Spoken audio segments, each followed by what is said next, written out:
gosh. Sometimes they're like that.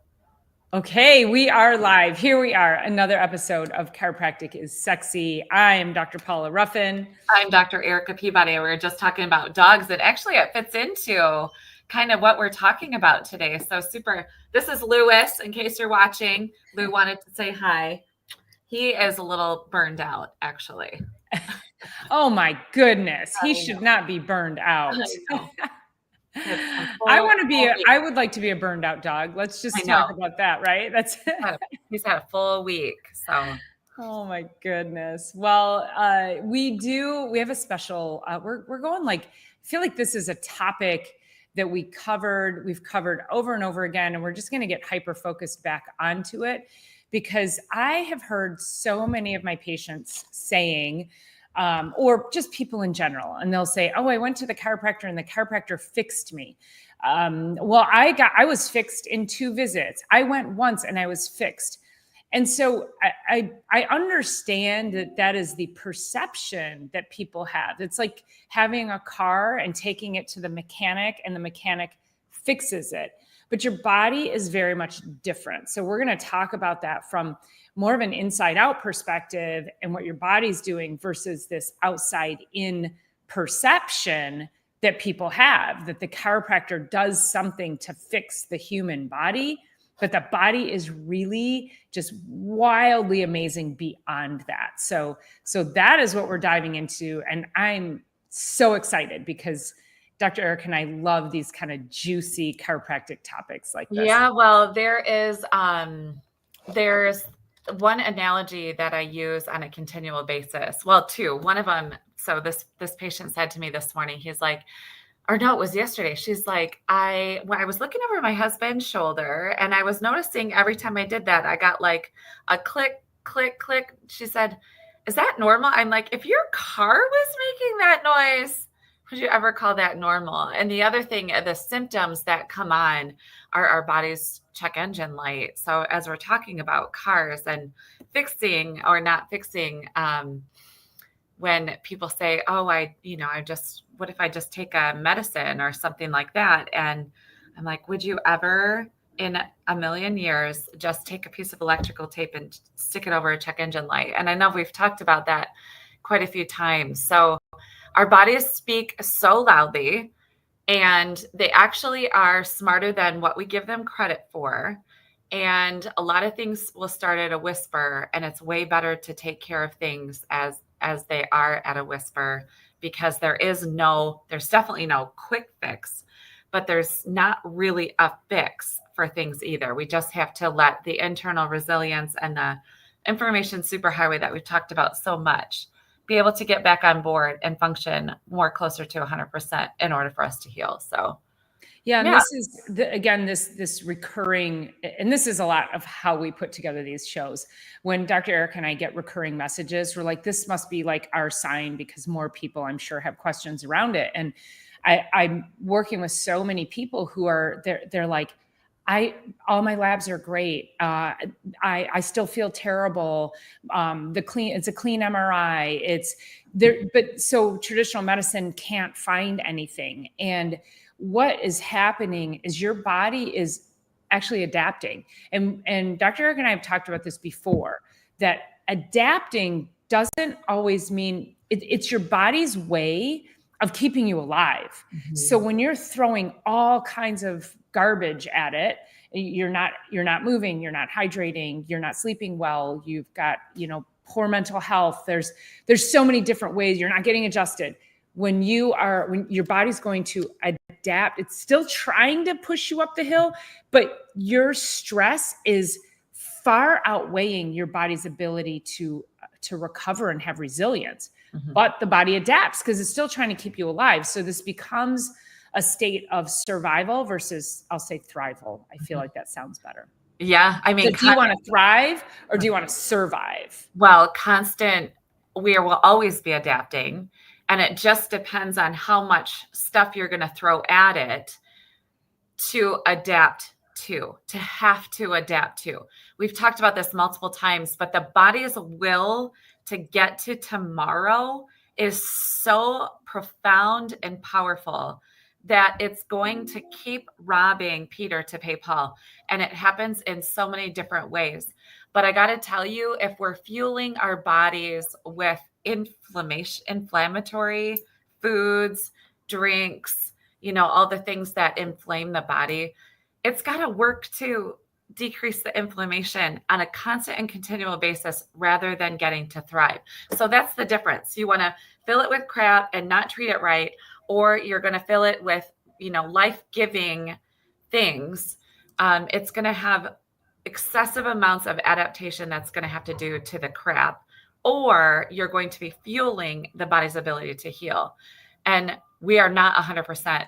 Neither of us are 100%, and nobody really is. But the choices of making so many more fueling, healing, growth, stuff that the body doesn't have to adapt to on a continual basis is really where the magic is. And the adaptations often show up in the tissues, and often that's along the spine. And think about this. If you are somebody who's living, we'll just say, an inflammatory lifestyle. So your lifestyle is more negatively impacting your body's resilience, your body's healing, your body's thriving. And you're probably somebody who, if you experience a lot of inflammation, you probably aren't sleeping very well. You probably have joint aches and pains. This is commonly the person that is taking Advil or nonsteroidal anti-inflammatories or something because you're really sore or your joints are really stiff when you wake up or you get a constant headache. And the problem with that, besides all the things, is that inflammation is in your body for a reason. Your body is attempting to heal something. That's what inflammation does. So if you're constantly taking something to knock the inflammation out, or we've made this reference as well, like how many people take something before they go exercise or play golf or work out just in case they get sore. Your body, especially if you go work out, your body there is an inflammatory process because it has to heal the tissues that you just exercised. But if you're constantly shutting down that system with some kind of anti-inflammatory, you're constantly shutting down the body's ability to heal. But the body will adapt over time. It's trying to keep you alive. It's going to push more inflammation. It's going to push more of those pain pathways because it's trying to. You keep putting out the fire is smoldering, and you keep trying to put the fire out without taking care of it. You're shutting the alarm off without taking care of the smoldering fire, basically. I had a patient. I have a perfect example of this. So I have this patient. She is actually. I really want to look her. Let me just see. I just want to look her. I want to look her age up here really quick. Okay, so she is 66 years old, which is not very old. She started with me under care years and years ago, and 10 years ago, she got her right hip replaced. Yeah, let me just look really quick. So in 2015, she got her left hip replaced on October 7th. And she came in yesterday because her right side is now developing. She's got some pretty major sciatica going on. And it got so bad over the last week. And the thing is that when she got the left hip replacement, she was seriously limping. And now that was 10 years ago. She was 56, and that's really too young. So there's a lot of inflammatory processes going on inside the joints in order for the hip to be so degenerated, and or there was old injury, something like that. So I was chatting with her. Now I haven't seen her in 8 months. And she came in yesterday. Of course, after 6 months, you have to fill out new paperwork in our office because we need to know what's gone on over the last year. And she said, I was doing really pretty well, except for now I can no longer take Advil. It has done enough damage to my kidneys and to my liver that my doctor says I can no longer take that.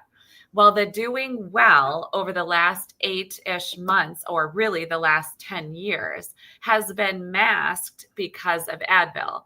And Advil along the way has taken exactly what Dr. Paula said. Our bodies send inflammatory response to damaged tissues. When we take that inflammation and we decrease it artificially with NSAIDs or something even stronger than that, the body says, I still need inflammation there. I sent that there for a reason. So then what are you doing, knucklehead? exactly. And so then what it does is it has a bigger rebound effect of inflammation. And so what that does is it starts to eat and chew away at it and literally degenerates tissues. And so she's like, what do you think about, she said one of her MDs, she just went back for a consultation. One of her orthos said, I'm happy to do the other one right now. The other one said, don't do this right now. You're not in enough pain. You need to get off the NSAIDs. You need to let your body heal. And I'm like, she said, I was kind of ticked off at the second ortho that said, don't do it right now. I said, I'm actually glad he said that, because that's a more conservative approach, because once you cut, you can't uncut. And so once you replace a hip, yes, good prognosis on the other side. It's important to do everything you can all the way up. So I said, where exactly have you been for the last 8 months? And I asked her that direct, and she's like, I know. And I'm like, here's the thing. The only reason why I'm doing what I do is to help people live better lives longer and more independent into the years. And she said, I know. I said, I'm not here for any other reason than that. That is my true why, keep you healthy, living on your own, independent, and as healthy as possible forever. And she was like, well, what do you think about like CBD and THC and like gummies and stuff like that? I'm like, it's a better route. It doesn't tear your liver and kidneys down quite the same. But why are we waiting? We have to take care of our spine. Nobody else takes care of it except for chiropractors. And just stop waiting. We could have taken really good care of her over the last 10 years and helped her body rebalance along the way. Would that have kept her from the pain that she's in now? Who knows? But I bet she would be way better off than where she's at with now kidney dysfunction and liver dysfunction. And she's not being properly fueled because she can't eat as much protein that is necessary. So then you get into wasting away because her kidneys are bad now. It's kind of a mess. And I'm only saying all of this because we're trying to bring you examples right off of our adjusting floor so that you can really understand what we're seeing here. And I know it's easy to take a pill. That's so easy. So easy. And it's cheap. It's like, okay, you got to take a half an hour to drive to the chiropractor, get your adjustment. Like it's a half hour to your day.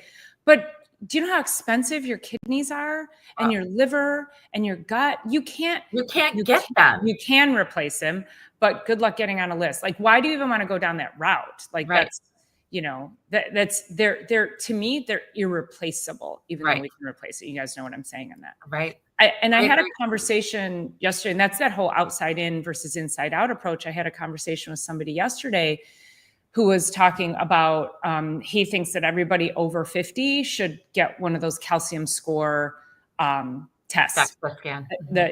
Not DEXA. It's the calcium score. DEXA is different. So this helps it's like a cardiovascular test. And so I was like, oh, okay. And he said he got one. And then he said he had a friend of his that he was talking about. If his friend had only gotten this calcium score and knew what his calcium score was, he wouldn't have dropped dead at like 50 something. And I was like, oh, I'm like, that's interesting. And I said, or he could have checked for methylation, or he could when people are just so hard and fast on something, I'm like, would that have happened? So then I go, well, what was your friend's lifestyle like? And he goes, oh, well, he was a train wreck and he ate like crap and he never exercised and he was 80 pounds overweight and he just ate fast food and blah, blah, blah. And I said, and you think a calcium score test would have saved him? Well, yeah, because that could have changed his life. And I said, if he wasn't willing to change his life before he got those results, that, you know what you're doing. You know what you're doing when your lifestyle is a train wreck. You know that you are dealing with every day is like Russian roulette. And none of us are guaranteed anything, but we're just trying to work to hedge our bets so that we can live. If tomorrow's my last day, I have lived with vitality and vibrancy and energy and wonderful friends and a beautiful life and a great spiritual connection. Like I can go, I don't want to go, but, but I can go knowing that this is, I'm not going to die of some awful chronic disease. That's just the facts of it. So when people make those kinds of statements, it's like, you can't, and then go, oh, but they were a train wreck. Okay, well, how about we just help them? Like, we have to help them with their lifestyle. No, that test is an outside-in approach. That person had to be inspired from the inside. Their body had to be speaking to them loudly enough to get them to have some kind of a wake-up call. And unfortunately, 40% of heart attacks, the first symptom is sudden death. Yes, death. Sudden death in a heart attack. So you can't wait. You're not going to get, 40% of you will not get a warning signal.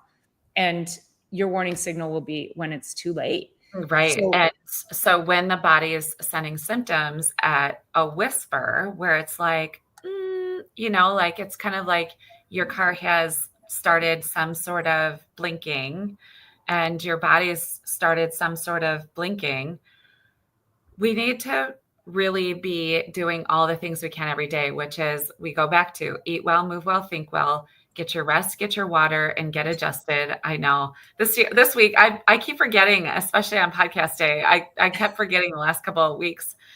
And I would have plastic water bottle, which that's like only like last ditch effort. And only if people didn't bring their water and they're going into the sauna here at the office. But so yeah, it's all of those things. So we wake up and we start to make choices that don't bombard our system. I had another patient in yesterday. This woman, she is like walking sunshine. I just have always loved her so much, where you just sunshiny attitude. I think she's probably mid-60s as well. And she was asking me yesterday, she said, I went to my MD and right now I'm getting high cholesterol levels and my A1C is 5.6, which is just a little bit kind of pushing the too much sugar situation going on in her life. And I said, well, let's look at this. And she's like, I'm going on vacation for the next 10 days. And I said, when you get back, do a 3-day food diary. We'll change this for that and this for that and this for that. And then you'll start to change things going forward into your world, which will then change the health trajectory. It'll change the inflammatory cascade and the health cascade. Like you're cascading one way or you're cascading the other. And so if we can start to get this health cascade going, she's also the one that says, can you do a movement class, which I'm like teetering on starting movement class here in September. And if not, it'll be the next month. I just have to put it out there and just do it. But, so anyway, it's like when we can start to change these little things and get adjusted. That other patient I was speaking about, she's had one hip replacement. She can have a second. We can't replace the spine. The only thing that happens when we don't take care of our spine is we go to where we can't move, we're immobilized, and we're headed towards wheelchairs. And that sounds hard and fast, and it sounds really negative, but it's really the truth. We don't get to replace spines. I have this woman that I work with, her mom is 92 years old and she fell down the stairs and she fractured actually only her ankle, which is fortunate.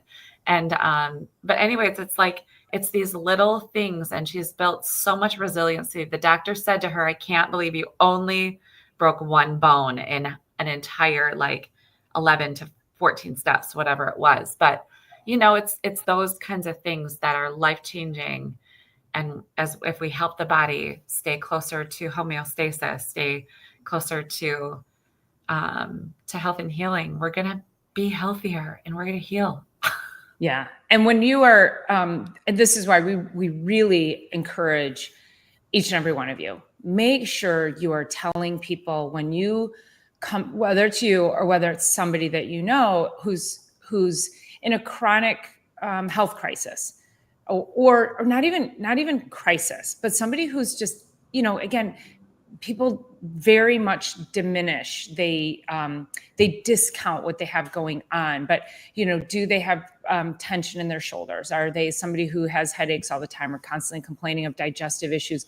It doesn't really matter. But here's the issue: is that oftentimes those same people are told by so they go to their primary care physician to get help, and they're in this middle zone. So thriving and pure health is way up here. And then there's this line in the center. Oh, I should do this on my whiteboard right there. Yeah. There's this line in the center. So we'll do that. Okay, so we have, let's see. All right. So this, can you see that? There's some reflection on there, unfortunately. It's probably okay. Go down to the bottom of the whiteboard. Yes, we can see it there. Yep, there you go. Yes. Let me grab my black one here. The black one works better. Or maybe the blue one. Let's see if this one does better. Okay, so there, that might be a little darker. Mm-hmm. Okay. All right. So this line is symptoms. This way up here, this is optimized health way up here. Mm-hmm. And the path that we want you to take is always up here. But what happens is when you're like in symptom zone, you're constantly writing this. Death is down here. And so if you're just above no symptoms, if you're just above this line, that doesn't mean you're healthy. That just means you're just above symptoms. It just means you're not sick.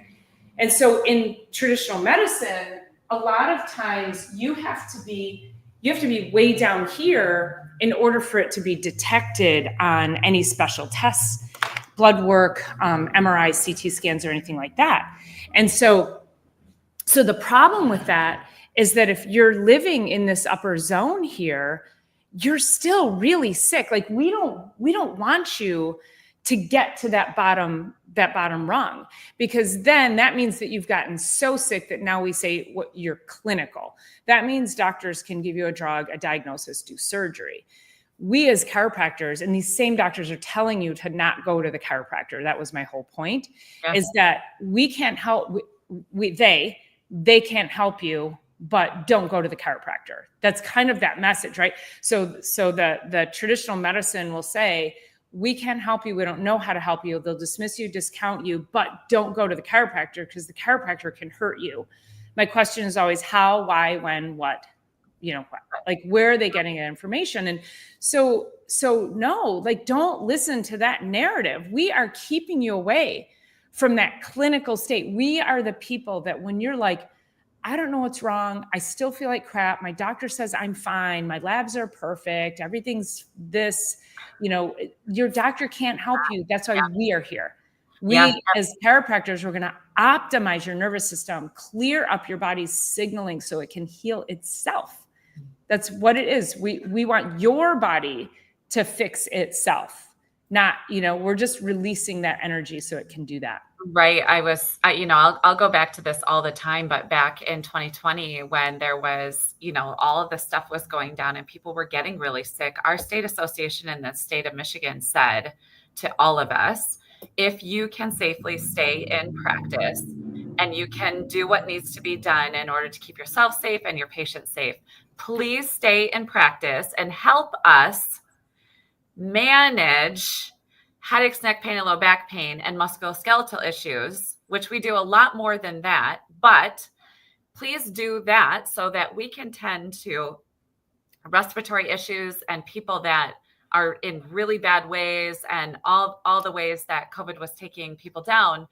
We need the ERs to stay clear of musculoskeletal issues.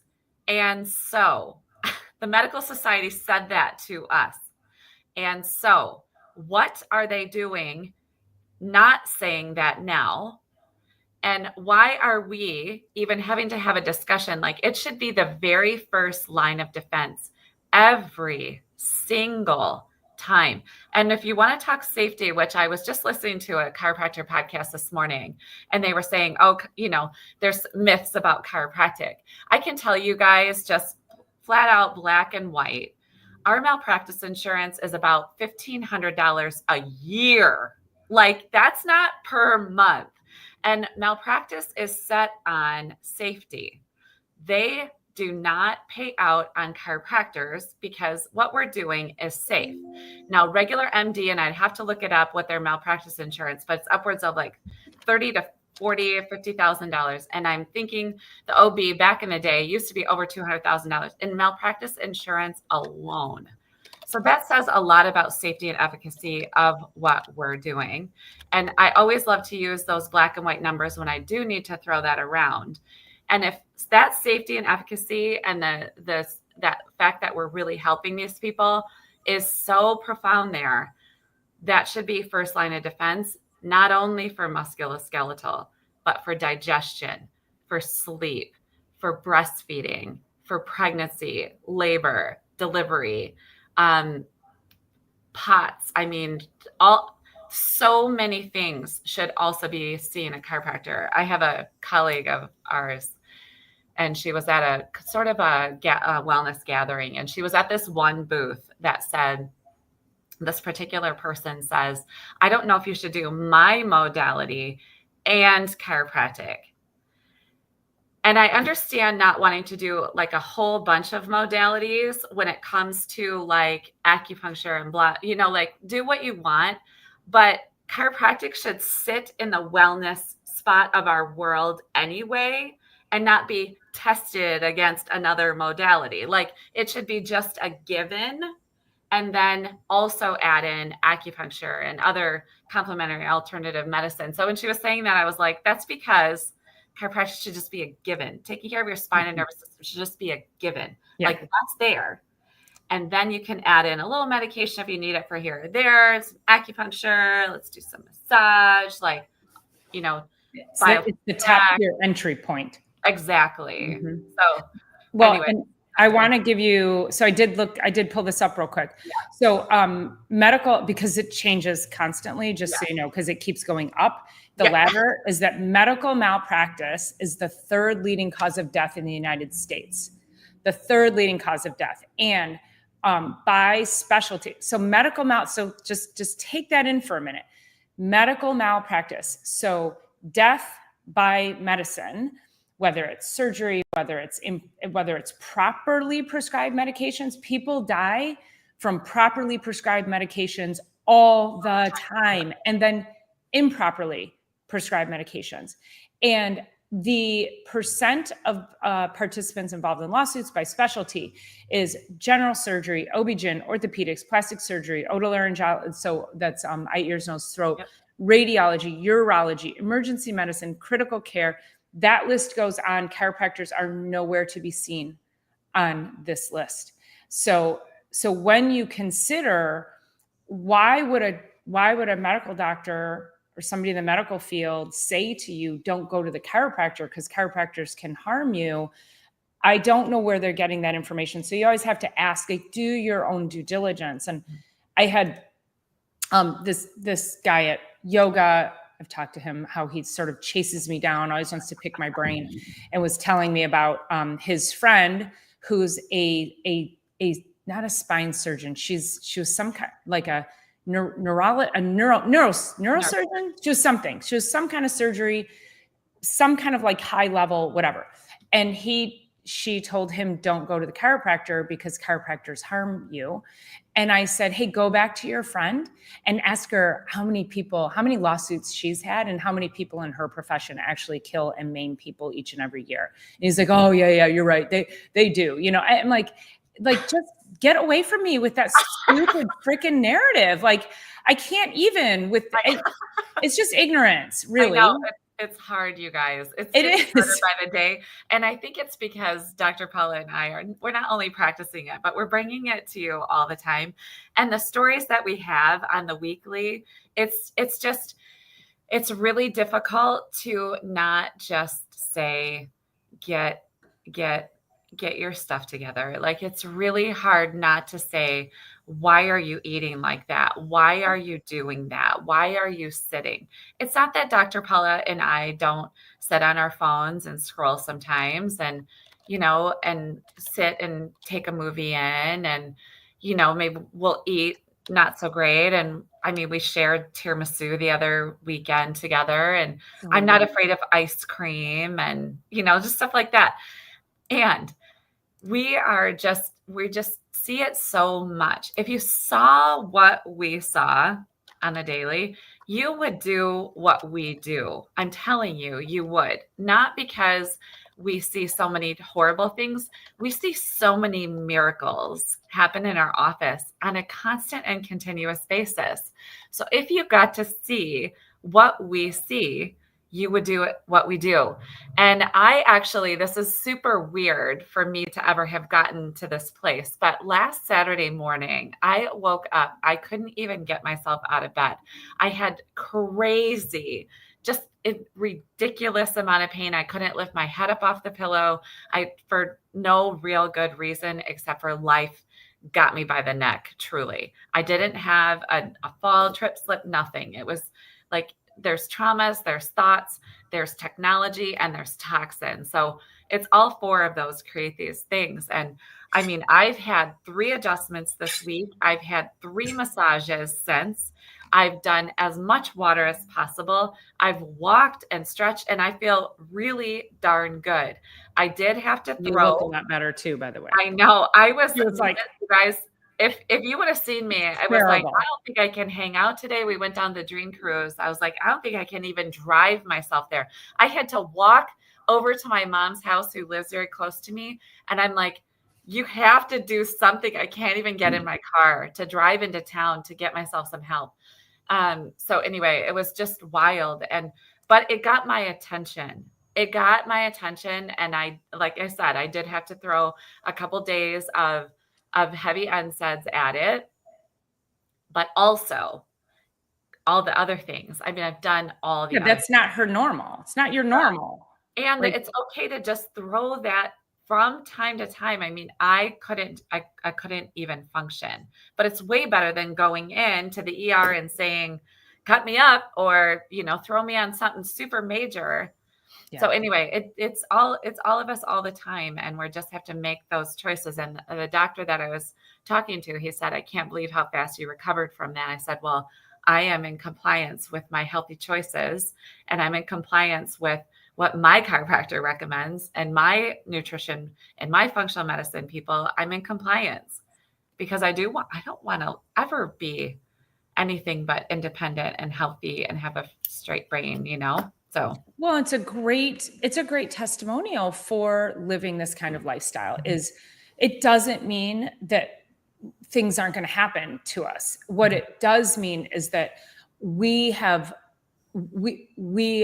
will recover that much faster. Our level of resilience, because sometimes our stress overcomes our recovery. Sometimes this happens with, where I will say, high functioning. We're running businesses, we have busy lives, we're doing a lot of things. And so when that happens, boom, it's going to take us down. It's going to get our attention. It's going to be our message.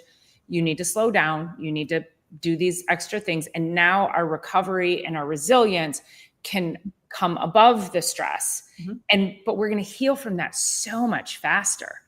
And I think really looking at to touch on what you said a minute ago, Erica, is that this is, the reason we talk about this too, is that because we see it, we live it, and the number of people, so, almost 50 years in practice between the two of us, and the number of people who've come to us who have said they were told not to go to the chiropractor. So they listened and they were afraid until they got so desperate. They showed up in our office, and then they were like, I don't know what I was thinking, believing that person or my doctor or my neighbor, whoever told me, but I'm glad I'm here now. And I wish I was here 10 years ago. I wish I hadn't listened to those people. Yeah. And we hear those stories over and over again. And so we just don't want that to be the same for any of you out there who might be struggling, who are curious. Should you go to a chiropractor? The answer is yes. Yeah. 100% yes. Mm-hmm. And we have different ways. Like even if you have a cage around a vertebra from an old surgery or something, we have ways of working with all of the things. We have lots of tools in our toolbox to be able to do that. The one thing that I was thinking about how resilient we are, we also see our patients. Like we have patients, I think my patient that's had the most visits right now is at 1,600 visits, but we have patients in like the 500, 700s, 900 visits because they've been doing this for so long. When those people have a trip, slip, fall, and however you say anything, when they do have a setback, their body is also, they literally come in and get adjusted and they're like their whole body's like, oh, right. Okay. I'm Control Alt Delete and I'm reset and I'm ready to go. And I find this a lot after pregnancy and labor and delivery. Those mamas cannot wait to get back on the table because that feeling that they were through their entire pregnancy with, when they get that Control Alt Delete, the reset of the nervous system every week, they get back on the table. Yeah, we got to work with them differently. They're in their 4th trimester. If however they delivered, they're new breastfeeding moms, they've had to go through, have some invasive procedure or whatever. We still work with them and they get off their table and their bodies are like, thank you. And then it starts to heal because we've trained it that when you come in and you get adjusted, you start healing. No matter what, it works just like gravity. It doesn't matter if you believe in it or not, it's still happening. And so those trips, slips, falls, anything that goes on, those patients recover quicker, faster, just like my story this past week. And it's because they're building that internal resilience, like adding to your savings account. Yeah. And that is, I mean, that is life-changing. And also what I love about those patients that you're talking about, these people who've been under care for so long, and maybe they're coming once a month, twice a month, whatever it is, they will be the ones to say to me, you know what, I want to come in twice this week, or I want to come in. Yeah, I think I need a second adjustment. So they start to learn and understand what their body needs. They learn and understand that their stress is outweighing their recovery and that they need their chiropractic care to outweigh their stress. And they'll be like, yeah, I need a couple of extra adjustments. And I just love that because they're not waiting until they fall below the line now. They're doing everything they can to stay above that line and move their way up to vitality and adaptability and resilience. I love this comment that Wickershire Project said, and Silly Lily actually said, so true. Many people suffer excessively with keeping toxic people who leach and drain their life force physically and mentally. There's a weird fear of cutting out that, which bring them down. It's a brain drain. So when we talk about the things that affect our health, and especially in when it comes to our nervous system, it's going to be traumas, the trip, slip, fall, anything. Uh-huh.